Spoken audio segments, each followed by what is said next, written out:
Welcome to this introduction to family enterprise. My objective today is to give you a synthesis of what is truly compelling and unique about family companies, mostly for the benefit of those of you who have not had exposure to this content and are coming into our executive programs to learn more about family businesses. Essentially, if you think about a family company, the three things you have to keep in mind is that there are three subsystems that determine how these systems operate. There is an ownership group, there is a business enterprise, and then there is a family. The interaction of these three subsystems determines powerfully the sustainability of family companies. Now, when these systems are managed well, they can truly be extraordinary, and I'll talk a little bit about that. When they're managed badly, they're awful soap operas that we often hear about. Now, the most important thing you got to remember about these three circles is that where you stand determines in powerful ways what you see. And part of the challenge when you have a complex family enterprise is understanding who the 7 constituencies are that make up the family company. And we often recommend to participants in our programs that if there is one thing you do that might be helpful to you, is to actually write down the names of the people who are in these 7 intersections and begin to make contact with the reality of how do they view the world. Because in fact, one of the challenges to the sustainability of these systems is learning to manage these multiple constituencies and align their particular interests, their points of view, and we'll drill down on that concept momentarily. One illustration that we try to use to kind of, sort of bring this to the foreground is this idea of looking at a cone. Imagine that you've got some people who are looking at the cone from the side and seeing a triangle. Another group of people who are looking at the cone from above and actually seeing a circle. And then another set of people who are looking at the cone at 45 degrees and seeing something like an upside down ice cream. The key thing here is that all 3 views of the cone are in fact true. Well, that's in fact often what happens in family businesses. People spend an enormous amount of time trying to convince other people that in fact their point of view is right, when in fact what it takes to be able to sustain and lead a family company effectively is the realization that all 3 views are true, and that part of your challenge is putting in place an architecture of governance that legitimizes those views and allows people in leadership roles to actually work with that mindset. Now, very importantly, one of the things that we try to do in our programs throughout the various days is to organize the participants in these various constituencies. Because the moment you meet others from another family business that may be operating in a totally different culture, in a totally different industry, in a totally different generation, when you meet, let's say, people who are family owners but are not in management, you begin to talk to them and realize that a lot about your point of view is unique to that territory, independent of the type of company you have, independent of your culture. So in fact, we often tease participants because when we break them out into these territories and put them together, it feels a little bit like an AA meeting. They suddenly discover a lot of things that they have in common that they didn't think was actually unique to their situation. We often say at Kellogg that there are 2 things that are true. Every family is unique, and all family enterprises are in fact alike. Both things are true. And your job as a leader of a family company is trying to discern what's truly unique to you and what's generic about being in a family business. And the most powerful way to do that is to actually talk to people who come from other family companies. Because in the process of those conversations unfolding, you begin to tease out what's particular to you and what comes with the territory. What we do know is that trying to lead these kinds of systems without understanding their particular nature, the generic challenges that come with being in a family company often leads to trouble. So a little bit of awareness of these systems can actually be hugely beneficial. Now, a couple of things to keep in mind just to break past some of the stereotypes that there are about family companies. First of all, bear in mind that some of the world's leading companies are in fact controlled by families. Somewhere between 30 to 35% of the S&P is actually controlled by families. Also, most of the private companies in the world are family enterprises, and they are huge engines of wealth creation globally. In fact, there is research that suggests that in the next 10 to 15 years, most of the wealth that will be created globally will be created in developing economies by family enterprises. So the significance to the world economy of these systems is huge. Now, we're talking about the larger systems. We are also interested in the micro family enterprises and how families can be entrepreneurial. You know, lots of emphasis has been placed on individual entrepreneurship, but familial entrepreneurship is actually a powerful source of wealth creation globally. Now, there are also many advantages that come with family companies. First and foremost, there is data now to suggest that overall their performance is actually quite superior to their non-family counterparts. There's a wonderful study, for example, by Credit Suisse, where they've actually created a fund that tracks family-controlled companies, and over time you can see that the difference is actually quite significant.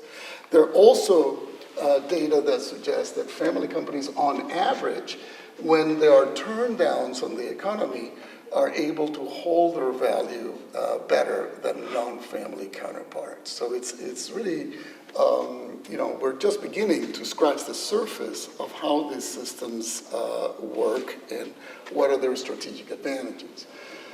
They also have a long-term investment horizon. Again, one of the things that's often used to criticize non-family enterprises is that they're making strategic decisions on a quarterly basis, basically. Family companies are in business for the long haul. They're making choices not just for their children, but for their great-grandchildren in some cases. And that drives a lot of the strategic choices they make. The family's name is often associated with the products and the services the company gives, so they are, by nature of their DNA, naturally incredibly concerned with quality. That's because if they put out a shoddy product or a shoddy service, it reflects back on the identity of the owners. And so owners are often incredibly attentive to the quality of those products and services. So if you look across the global economy and pay particular attention to high-quality niches, you will see a significant presence of family companies in those niches in the economy. Often family companies also create more humane cultures. There's something about the nature of families that when that gets well managed, it pours over into the non-family executives and employees, and they feel very connected to the enterprise by virtue of being almost like adopted members of the family, if you will. And some families are incredibly good at pulling that thread, and others are not so good. And again, that's one of the things that we focus on. Often family companies have deep roots in their communities, and again, we see this globally. One of the research studies that we're carrying out here at Kellogg is what happens to family companies that operate in high-risk environments. How do they, why are they so resilient? And one of the sources of their resiliency is the connection of the owning family with the community in which they operate. So you look at places like Venezuela or Syria or Yemen, And even though there are terrible situations going on, their owning families often are very connected to their communities and then are committed to the volatility of the environment and weather those turnarounds, those circumstances more effectively. They're also deeply concerned with continuity that goes hand in hand with the long-term horizon, right? So one of the most figural topics in family enterprise is how do they handle generational transitions. And in fact, that's one of the topics that we pay a lot of attention to in our leadership program here at Kellogg, but it's a running theme that cuts across all our family business offerings, including at the MBA and executive MBA. Deeply in the heart of families is the notion of creating a platform of opportunity that can be transferred from one generation to the next. And there are particular challenges that come along with managing that transition effectively. And longevity is often a property of these systems. And then finally, conservative risk management. So you can see, for example, that family companies that are able to sustain themselves over time are much more conservative with things like debt, for example, and they keep that quite tight. And when the downturns come, they are able to then move in and acquire larger market shares. Opposite. So it is part of the advantage. Now, I'm reviewing these advantages because often we carry around our heads a lot of stereotypes about what family companies actually are. So part of the underlying meta theme, if you will, that we convey to people here at Kellogg is that, in fact, these are incredibly resilient and high performance systems when they're managed effectively. And part of the reason why we have those stereotypes is because there is an availability bias, if you will. We only get to hear about the family companies that break down, where their owners are fighting with each other, where they're having succession dramas.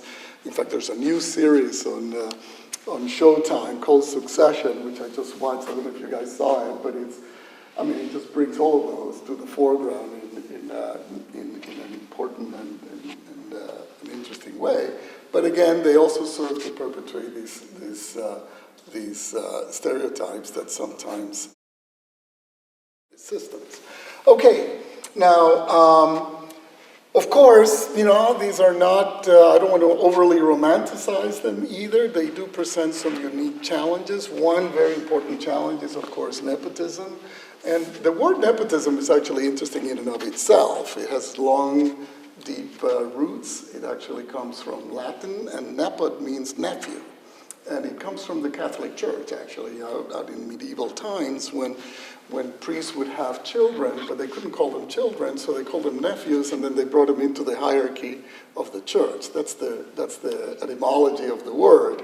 But often, choices are made, and I'm going to talk a little bit about that later on, about how do you select people for positions of influence within the system. And if the only driver of that is your familial connection to them rather than the skill sets that they have and the fit between who they are as professionals and the challenges, then the risks begin to escalate of poor performance.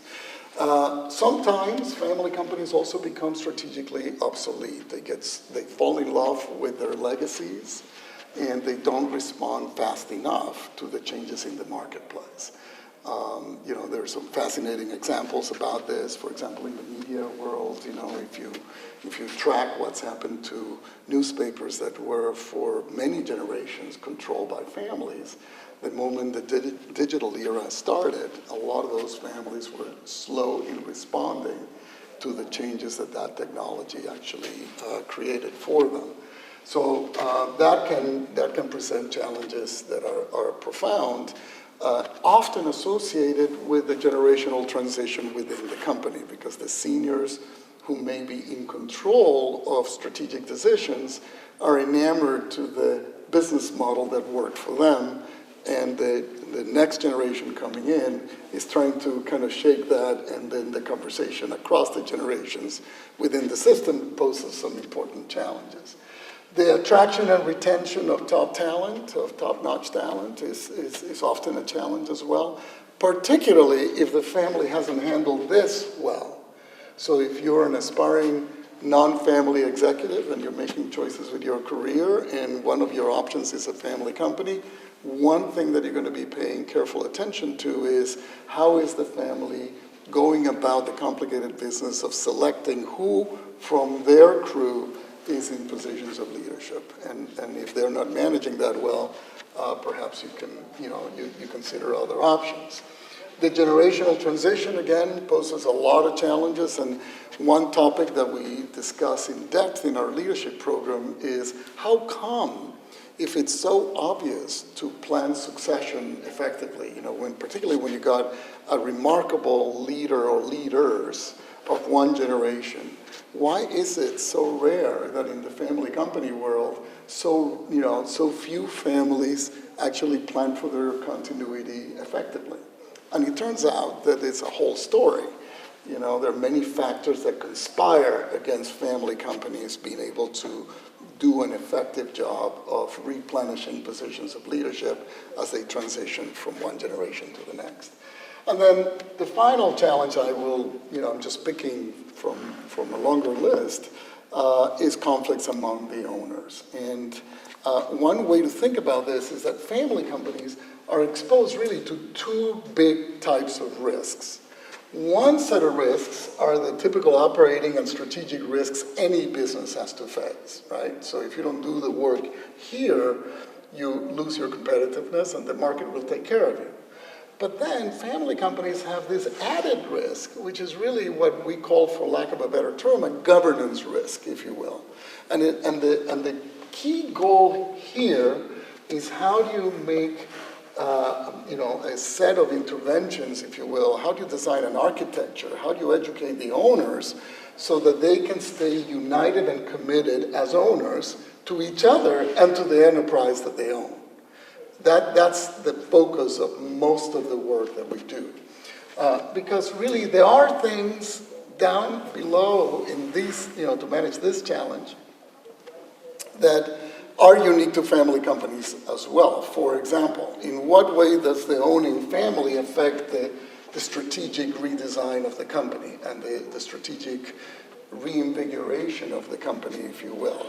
And some family companies are amazing at that. They have what we call at Kellogg a tradition of change. They are able to renew themselves within the niches in which they operate. We talked about media recently. If you want to think about that, consider what the New York Times is doing, for example, to be able to reinvent itself in a digital era.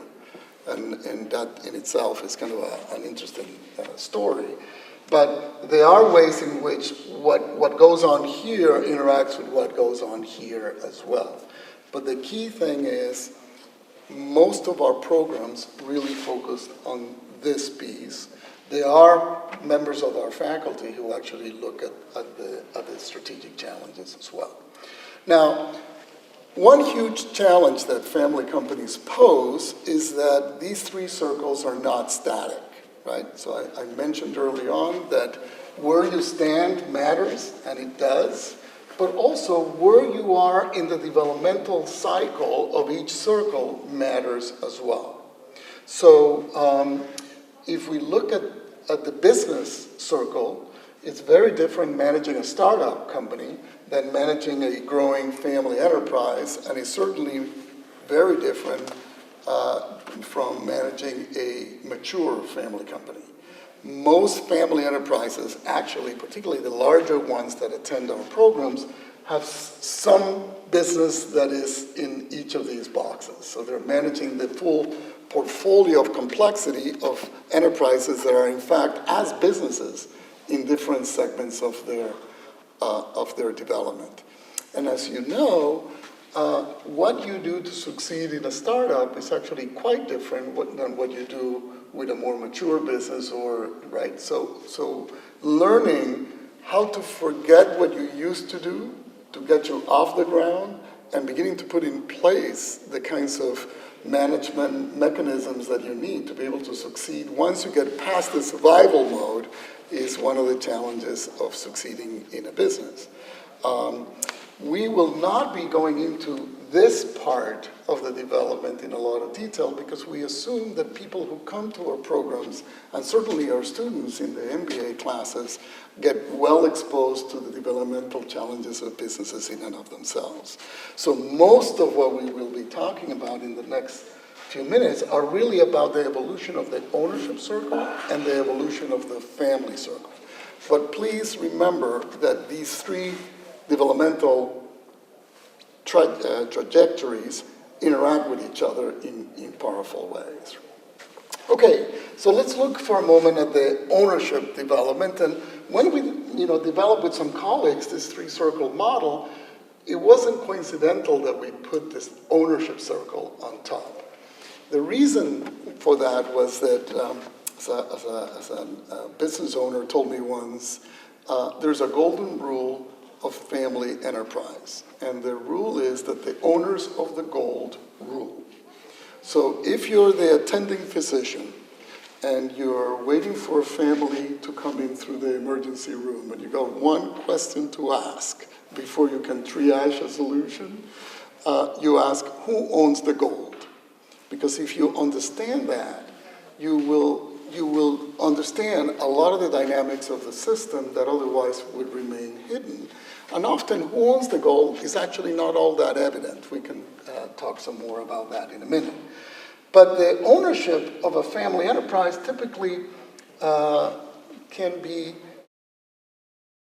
particular types. One is what we call a controlling owner system that basically looks like this. There is an entrepreneur at the center. Every decision that is made comes to the center, is made, and then gets fanned out.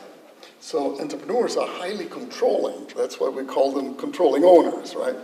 And and everything from what color the walls are going to be painted at the office, to major strategic acquisitions, to divestitures, to the level of debt, to the people we hire, that all goes to the center. And entrepreneurs, if they're successful, basically try to manage this by cloning themselves. So they want to find people who are very obedient to their point of view and then succeed on that basis. Of course, the more successful they are, the more this model begins to create a bottleneck of decision-making at the center. And one of the challenges is how do you move past what we call the one-circle model, where you got one individual who's leading all three circles, into something that can be managed more effectively. Then we have these very different animals that are called sibling partnerships. Typically, these are in the second generation. Until relatively recently, we didn't know a whole lot about them, but we've been actually studying them over time, and we do know some of the ingredients that make them successful. But they come essentially in two fundamental types. We have some of them where there is a first among equals, where there is one sibling who is sort of the leader of his or her peers.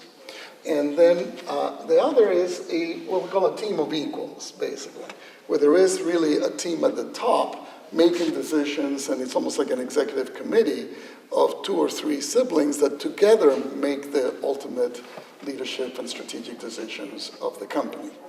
Now, often they are organized along functional lines. So, for example, you could have a retail business that has associated with it a real estate business, right, that builds shopping malls and so forth, and then a financial business that does credit cards. And each sibling is leading one of these. And together, the strategic decisions are made in something that's euphemistically referred to as the office of the presidency or the office of the chair or something along those lines. But it conveys to everybody that the heads of these units together are the owners, and they determine the fate of the system. Now, these systems can work very well as long as there's certain complementarity of skills amongst the siblings, and as long as they have a common vision, and I'll talk some more about that in a minute.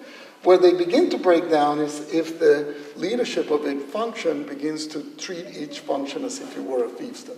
You know, don't mess with my function, and I won't mess with your function.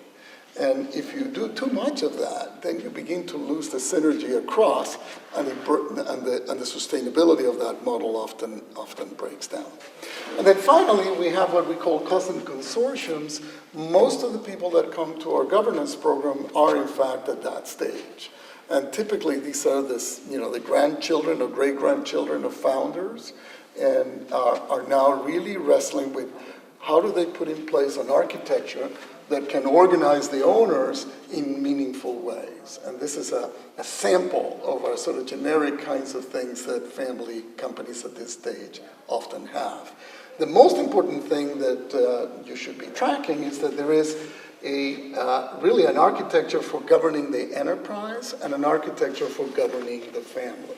Now, let me pause there for a minute, because the very notion that a family would need governance is kind of counterintuitive, because we don't think of families as requiring governance. They're supposed to operate in kind of, by osmosis, by natural linkages amongst people, and the notion that you've got to begin to educate the family that if it's committed to sustaining itself over generations, you really need to do more than just Sunday barbecues or, a holiday together. Those are all wonderful, but they're not enough. And what families do is that they really do put together what we call a family assembly, which are really basically all the shareholders and their spouses and their children who are not yet owners but will be owners someday. Now, in some of our families, as I mentioned earlier, you can have as many as 1,500 people who belong to this family network, and I'll describe that in a minute. So obviously they cannot make decisions very well, so very often they create a family board, a family council, a subset of those family members who they empower to make decisions over the family's decisions.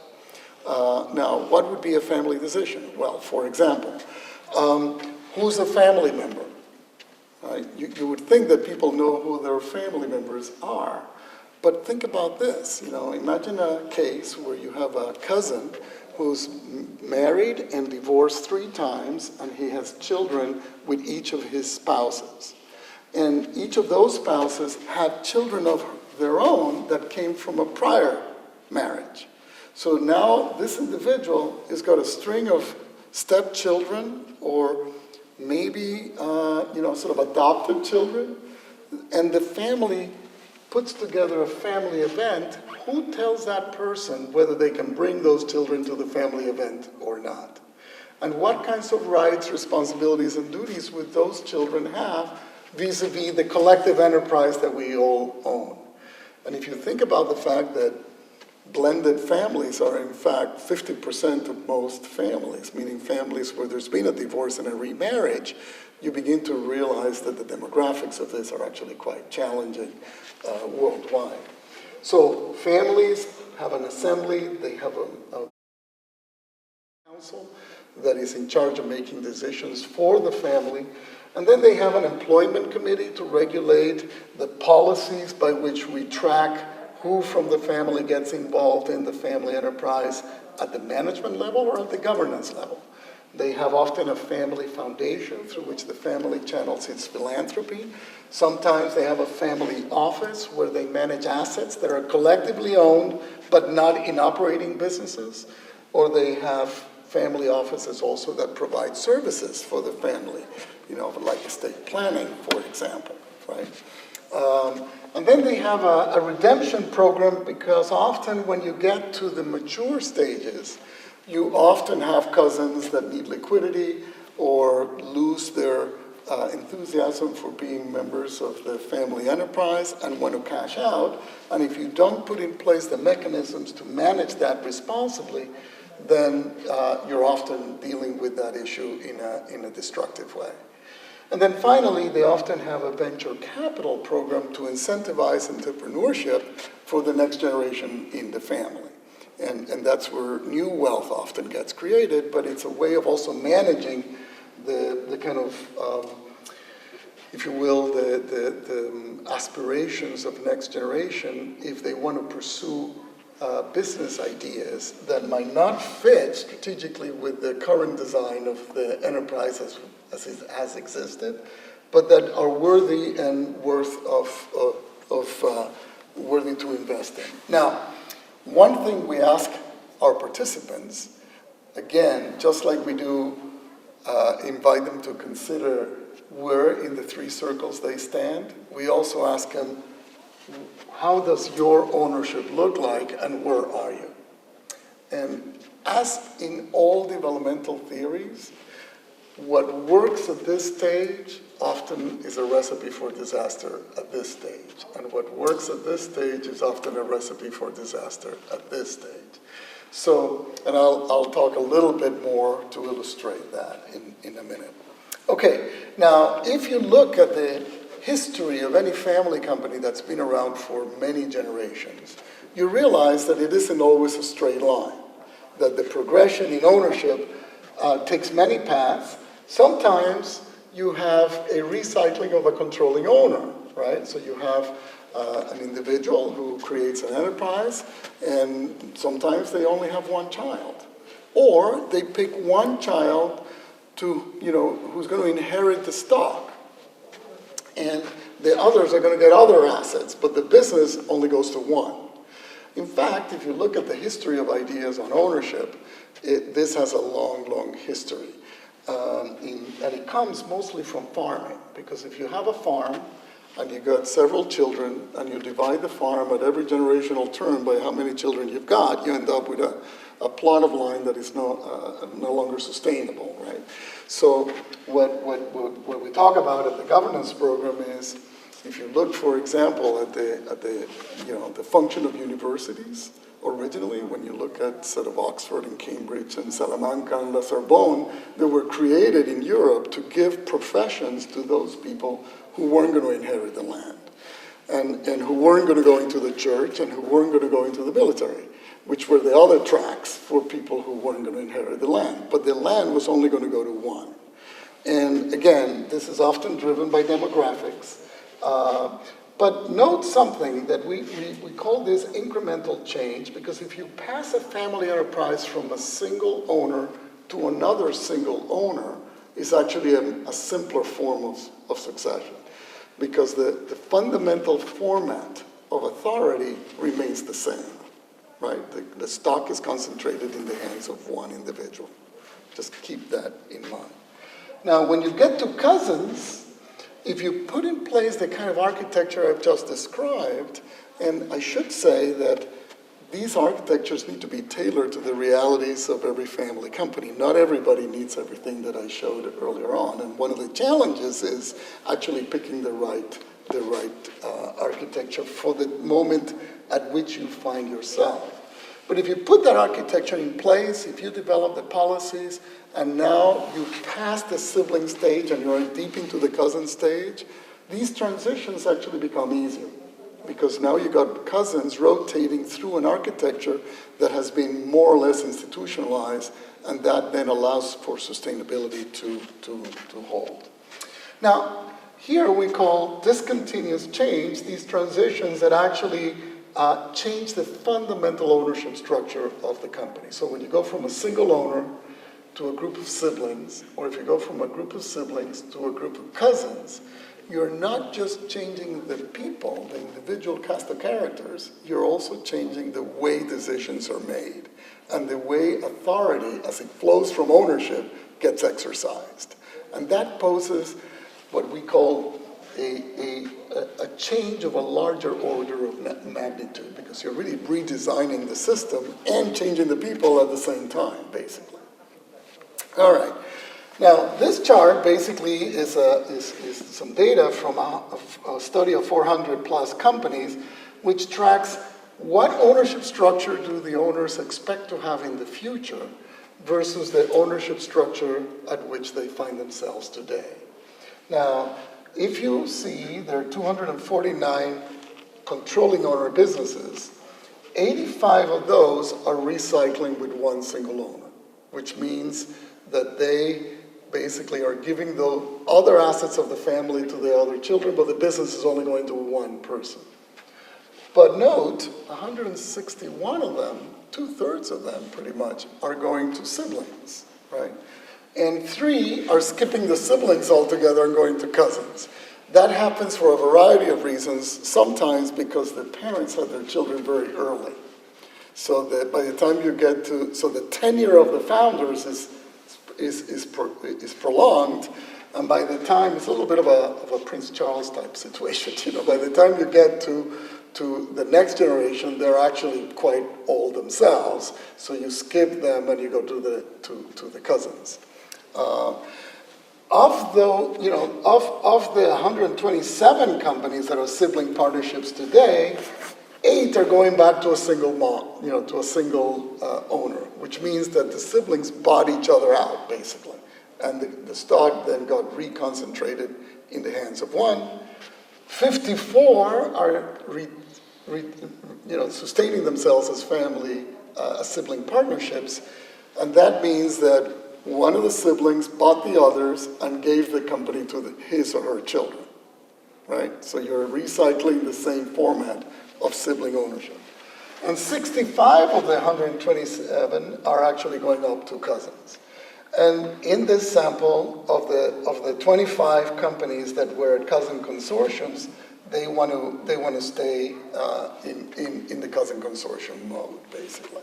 Because once the stock gets fragmented and distributed amongst a large group of descendants, it's actually quite difficult to pull it back. And what happens often with this system is you either organize yourself in terms of your governance, or you prune the tree, and as is euphemistically referred to, and buy out some of your cousins and concentrate the stock back up, or you sell the company or take it public and then begin to reduce your family's participation in the stock over time. And if you see some of those 35% of the S&P companies that I referred to earlier on are in fact of that nature. You know, they actually control, they are the largest shareholders of that public company and exert significant influence over it, but that stock internally is fragmented over many, many cousins. Okay, now one of the messages we try to convey is that if you're first of all, that there are many paths to continuity. You can recycle, you can go up, you can come back down. But if you're changing the ownership type, you should be quite attentive because of the larger complexities in doing simultaneously what I explained earlier, which is changing the people and changing the ownership structure. Now, to add some complexity to that, these transitions don't happen magically at once.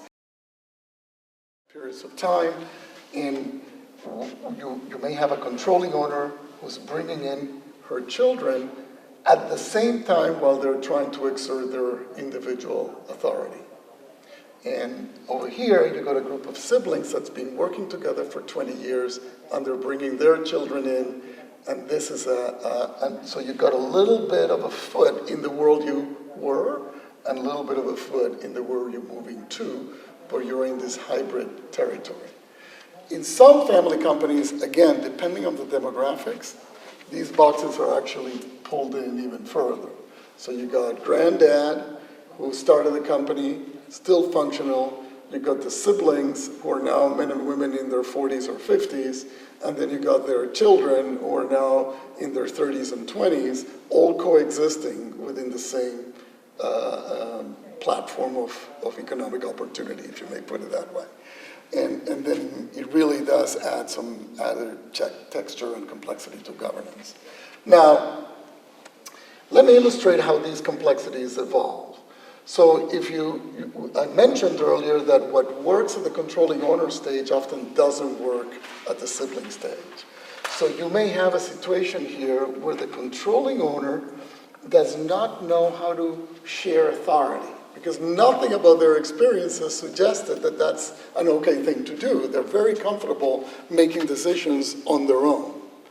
But their children, on the other hand, one of the biggest challenges they face in a sibling partnership is how we're going to work together as a team. And often, controlling owners who are amazingly successful at building wealth are actually not very good at being able to coach a team on how to work. So what family companies often resort to is trying to retrofit the future into the past.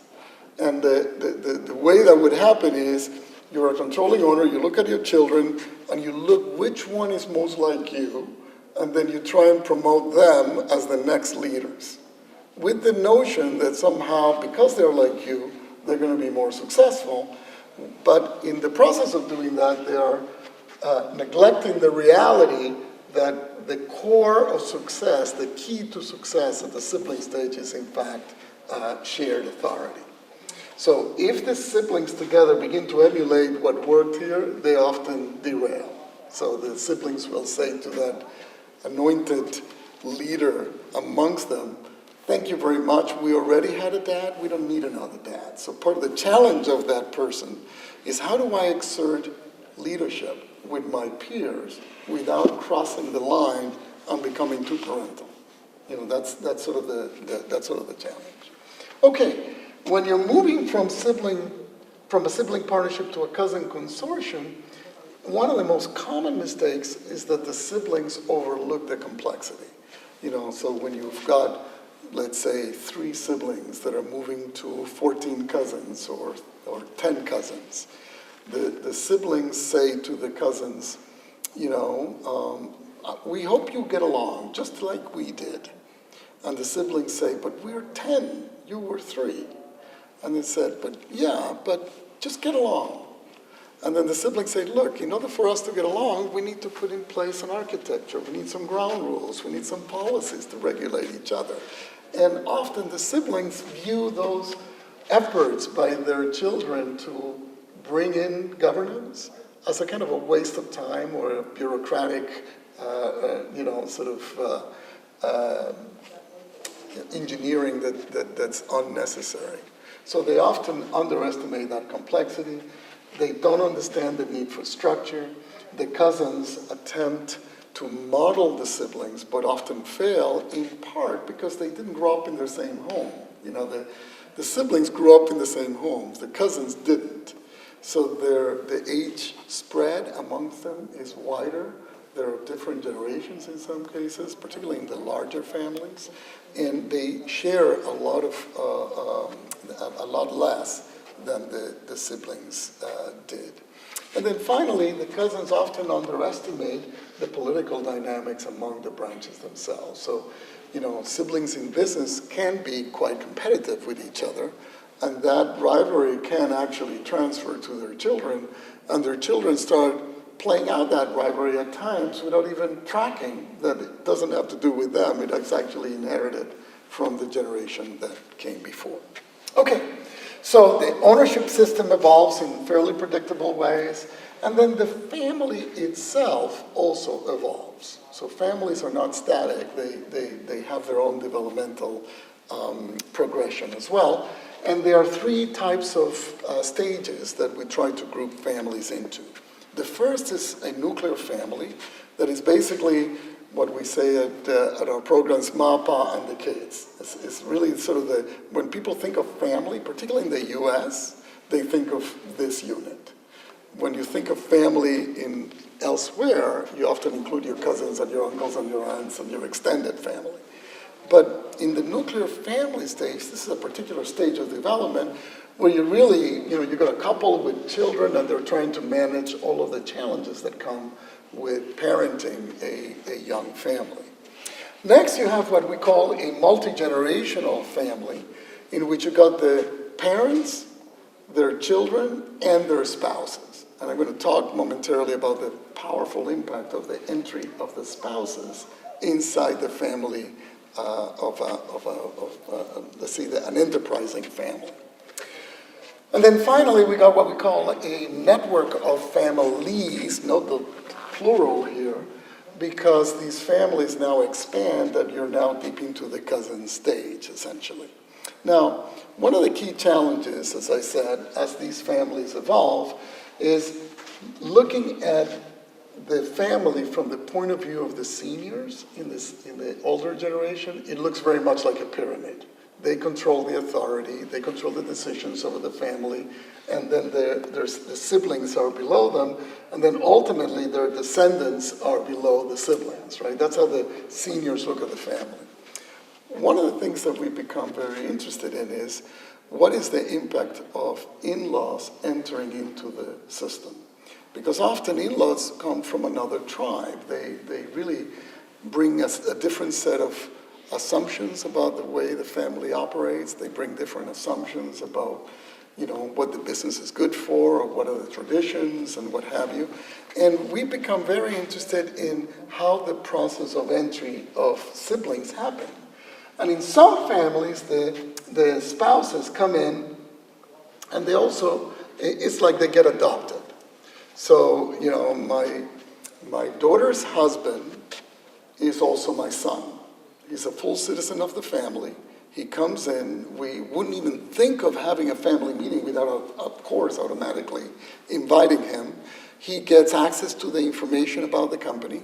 He knows how much the company is worth, how wealthy we are. So he's fully informed, right? So some families treat in-laws just like that. In other families, the in-laws come in and they make it in, but they don't make it fully in. They're not adopted. So in these cases, my daughter's husband is not my son. He's my son. And then there's a little pause, and he says, in-law. And the in-law component means, we have a conversation around governance regarding what parts of the meeting do we bring him into. We, of course, invite him to family weddings, but, we've seen many families that are happy to talk about the family company with their in-laws, but wouldn't show the financial statements to them, right? So you already begin to sense that there is a boundary inside the family about how these in-laws are treated. I like to say that if in the first model, they're full citizens, here they're resident aliens. They have a green card, basically. They have the right to, the blessing of paying taxes, but they don't have any vote, right? But if we have a war, we will recruit them in. So that's sort of the concept. And then there is a third mode where the spouses don't even make it in. In this case, my daughter's husband is just that, my daughter's husband. He's not my son-in-law, and he's certainly not my son. And the assumption here is that the spouse is really kind of to be watched for, and it's not at all unusual to have somebody who is married but doesn't even get invited to some of the family events. They certainly wouldn't be invited to any family business events, and they wouldn't be entitled to have any access to the financial statements. In fact, if anything, we've got a real ironclad prenup agreement here because the assumption is they're going to be here for a little while, they're going to learn stuff, and if they learn stuff and then they get divorced, we're probably going to be in trouble together if they get exposed to much information. Okay, so when you get to the cousin stage, here's what happens by way of governance. First, you have the family enterprise, and each one of these little pyramids is in fact a family. And one of the challenges over time becomes, what is the psychological connection amongst these families and between these families and the company? And we try to represent this pictorially by showing a different wedge of blue inside each family. So for example, in this family over here, where there is a white wedge of blue, this could be the sons and daughters of somebody who is the CEO of the company.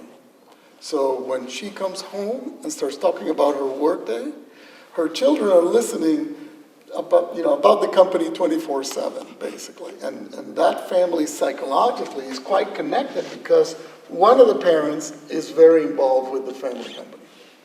Over here, we've got a family where the owner in the family is a poet or is a writer of fiction and lives out in the mountains of Wyoming. And when he comes home at night or when their children are sitting at the table, they're talking about Chaucer and Shakespeare and Yeats, and not so much about the family company. They might come to the family company event once a year, but they're not deeply embedded in it, as it were, psychologically.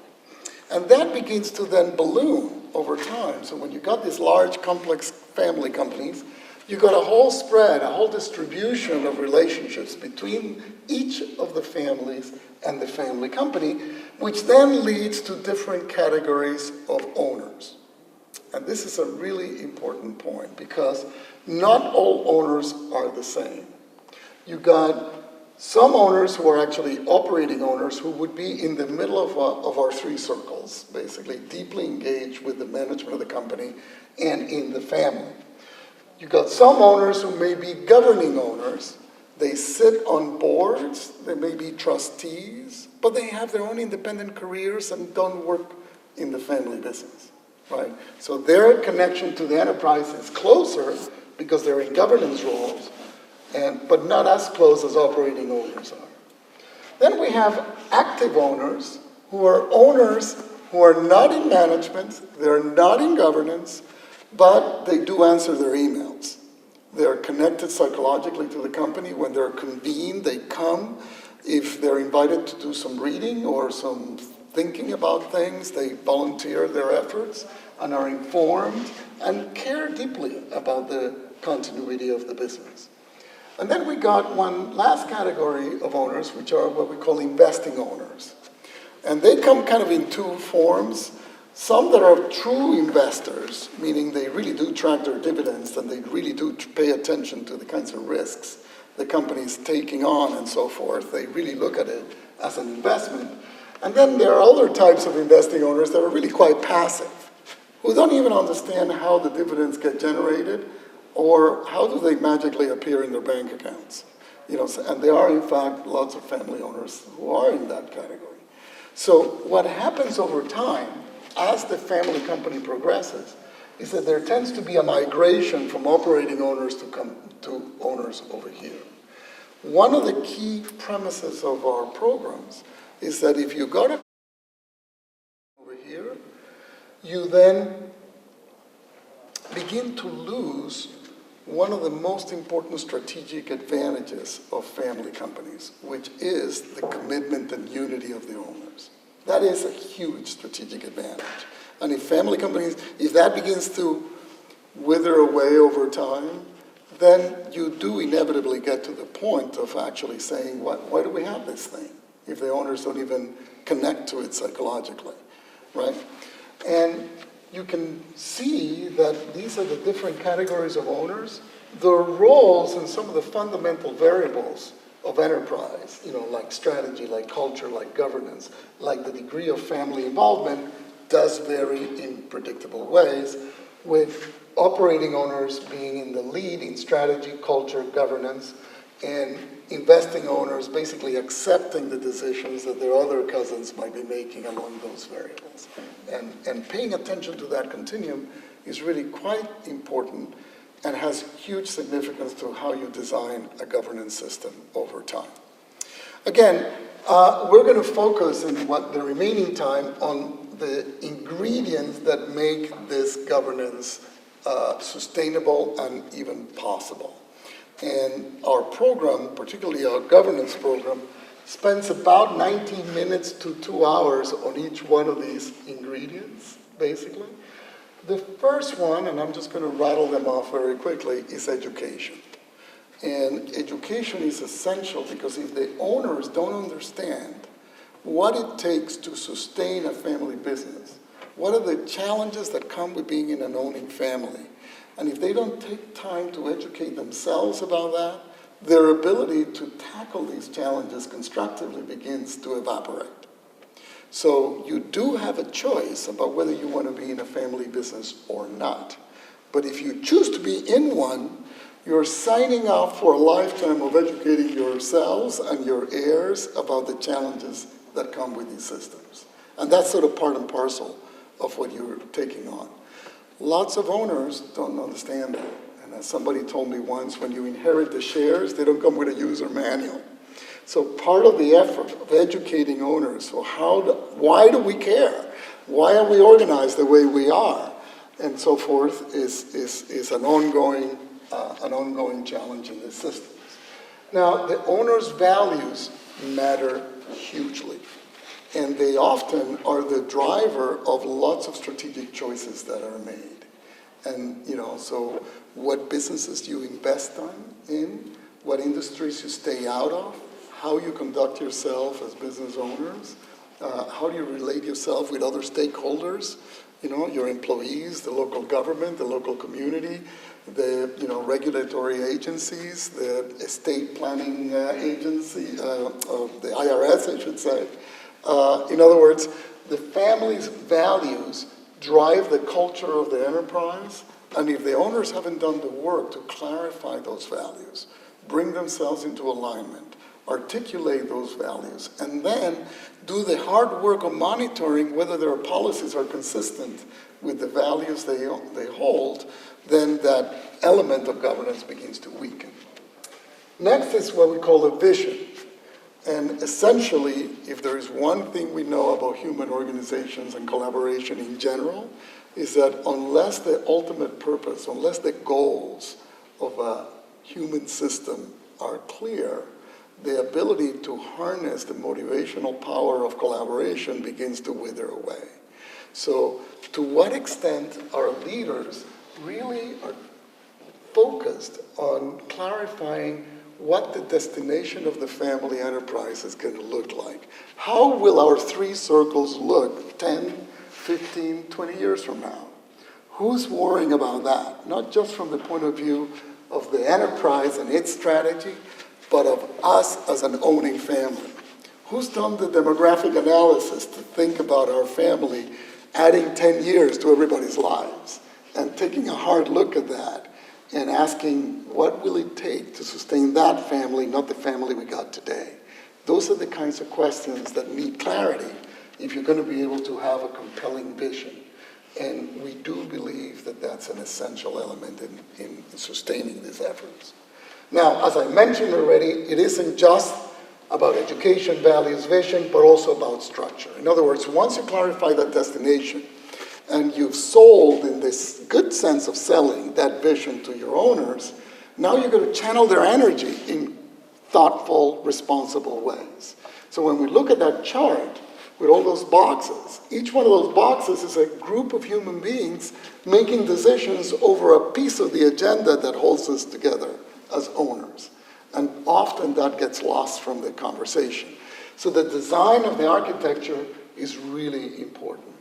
But it isn't just the groups, it's how the groups work together when they come together. How do they make decisions? How do they communicate with one another? How do they resolve their differences? And here's where process matters hugely. I'm saying that because a lot of time business owners focus a lot on the architecture and they agonize about how we're going to put together a board of directors, for example, who's going to be in it and who's not going to be in it. But once the people come to the room, they neglect the software elements and how are those people going to work together effectively, how they're going to communicate, how they're going to collaborate, and so forth. Another element is what we call policies. And these have to do with the agreements the owners put in place to regulate their relationships to each other and to the enterprise that they own. So how do we select members of the family to serve in management roles? How do we select members of the family who are going to be in governance roles? What are the rights, responsibilities, and duties of owners? What kinds of information do we give to our owners about the state of the enterprise and in what format and when? How do we regulate, for example, conflicts of interest between independent businesses or investments that individual owners might have and our collective enterprise? How do we manage that? And then finally, we spend a lot of time, certainly in our leadership program, but some in our governance program as well, on what are the particular things that are unique about leading a family company. So the architecture matters hugely. Not everybody has all of these boxes. Which boxes will you have is part of the design element of these programs. And how do you organize them matters enormously. The thing to note here is this line. which is, to me, the most important line in that entire chart, which is the differentiation between governance and management. A lot of times in family businesses, that line is blurred, and owners don't understand what rights and responsibilities do they have by virtue of ownership, and how is that different from the rights and responsibilities that people operating the company have. Sometimes we use the metaphor of thinking of the family enterprise as if it were an airplane, and you can own an airplane and yet not have the right to fly it unless you're qualified to fly the plane. But as an owner, you do have certain rights. You have a right, for example, to define the purpose of what the plane will be used for. You have a right to define what kinds of risks you want to take with the airplane.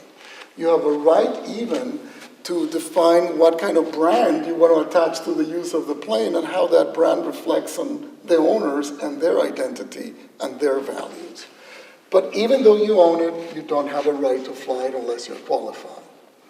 And a similar logic goes to board participation as well, which is something we now extended in terms of that metaphor, because the board could be thought of as the control tower. And you also need a certain set of skills to be on the board that are different from the skills you need to fly the plane.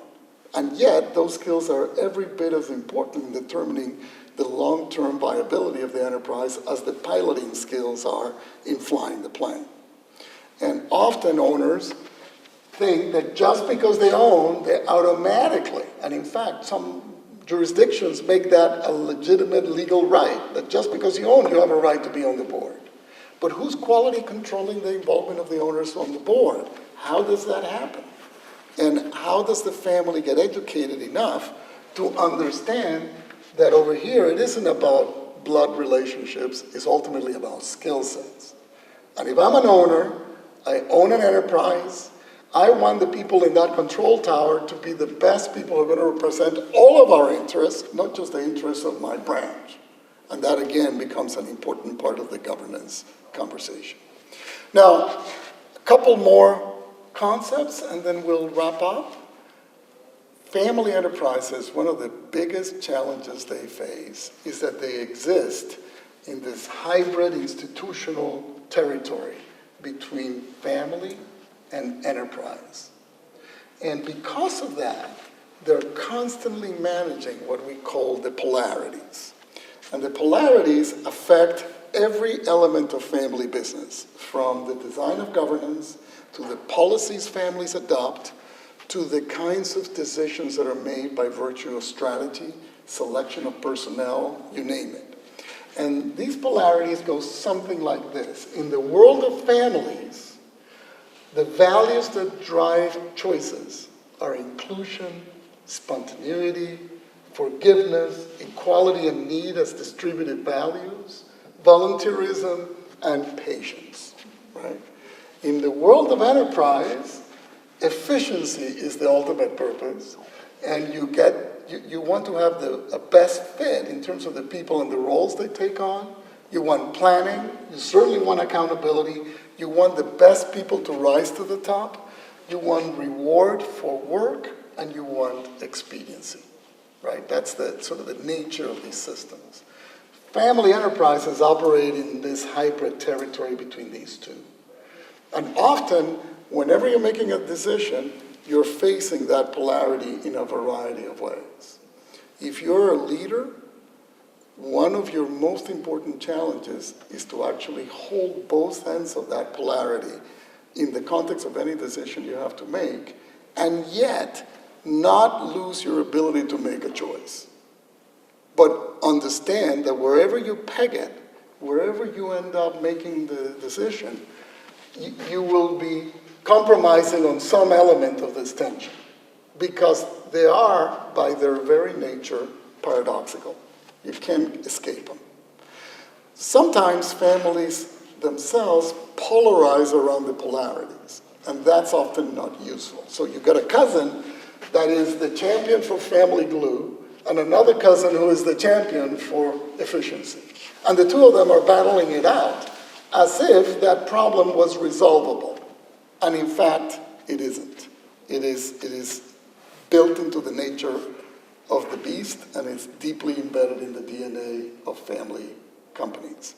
So what we see, one way to think about this is that family companies are constantly managing the tension between an economic asset and an emotional asset.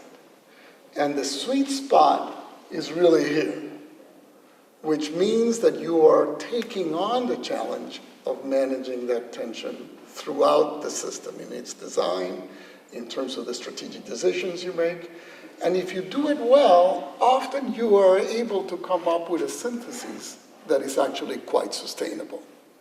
So for example, having a tradition of change, having nepotism with excellence, having long-term results with short-term tactical effectiveness.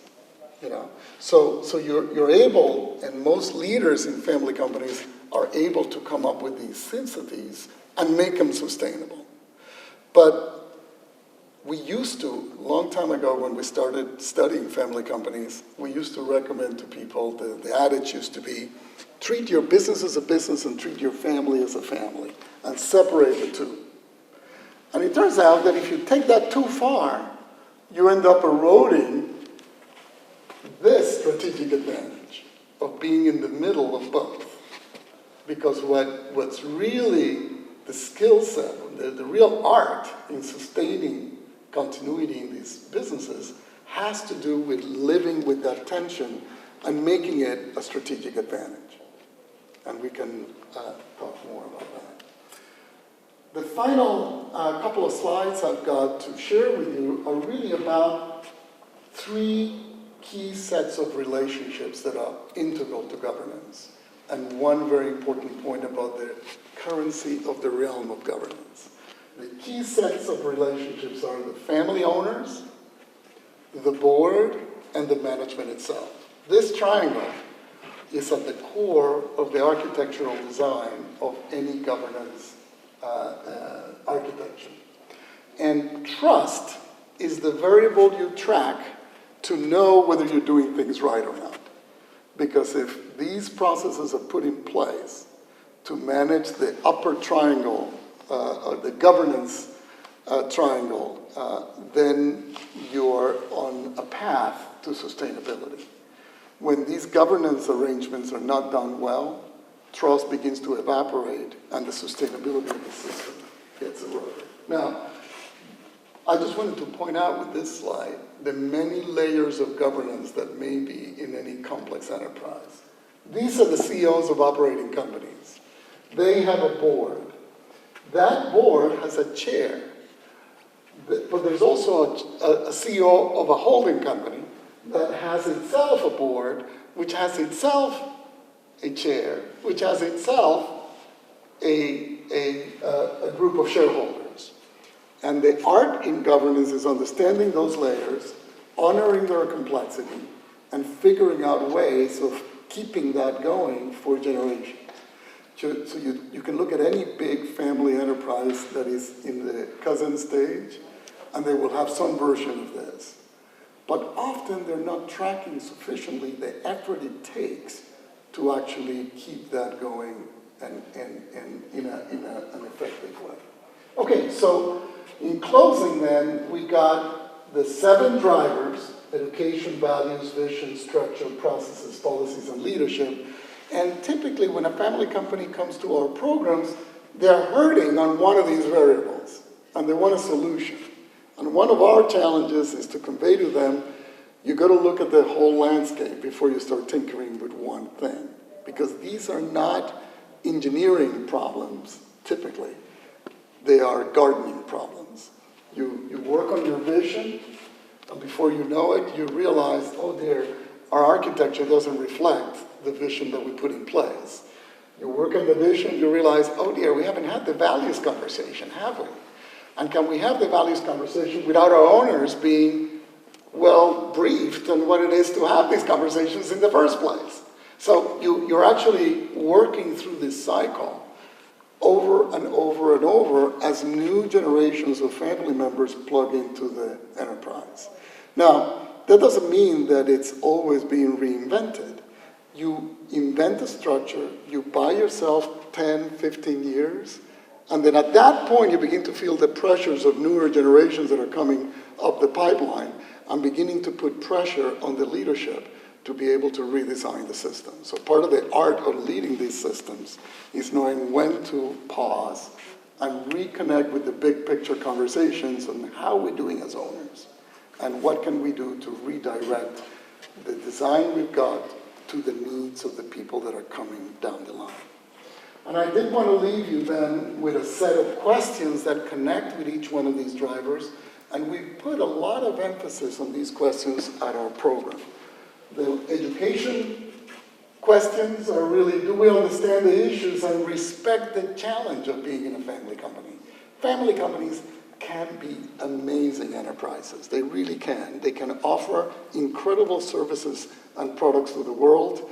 They can do enormous things for their employees, and they can also provide their families with a sense of meaning and purpose and sense of unity that is incredible. But that doesn't happen by osmosis. It really does need to be worked. And the key question here is, how can those owners become the best owners that company deserves? And if they're wrestling with that, you immediately know that they're tuning into a fundamental set of questions. On the values front, is our fundamental priorities shared? Have we had the discussion of purpose? Why do we exist? What would the world lose if we stopped having a family company? And why does that matter? And do our sons and daughters in the next generation understand how we touch the lives of other people? Why do we want to be owners in an enterprise? What is our driving priority? Why do we have it in the first place? Lots of family companies get into continuity by osmosis. They inherit a legacy, and it's just sort of there. But pausing and asking, should we have it? And if we have it, why? Is part of the governance conversation that needs to be taken on. The vision, are we in alignment about what we want and where we're heading? Is the structure, and the structure is what is the most effective way of organizing ourselves as owners? On the process side, do we know how to collaborate effectively? In our programs, we bring some of the leading lights of Kellogg to talk exactly about this. How do families learn to collaborate effectively? Lots of families love each other, but they don't know how to collaborate. And one of the wonderful things I often tell people that I've learned is, how do you organize a family wedding? Just think about that as a task. There are 10,000 managerial decisions that have to be made, starting to who do you invite, how much you want to spend, where do you want to have it, and what consequences will it have for the families of the bride and groom? That all matters hugely. But families don't often think of themselves as collaborative units, and one of the points that we make at our programs is that they must, if they're going to be in the business of continuity.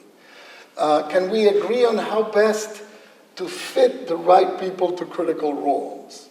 Can we come to terms with what's the right mix? And one of the great things, by the way, of having a complex architecture is that it gives you multiple paths to involve a wider member group in the family. So you may have some people who are just cut out to be operating owners, others who are terrific as family directors on a board, others who would be wonderful contributors in a family council or in the family's foundation or even in the family's office. So having a broader array of options then widens the possibilities for collaboration across the board. And then policies, how do we agree on the fundamental ground rules that will regulate our relationship with each other and with the enterprise? And then finally, how do we develop leaders with the kinds of skills that really honor this dual purpose of family emotional assets and economic assets and respect them both?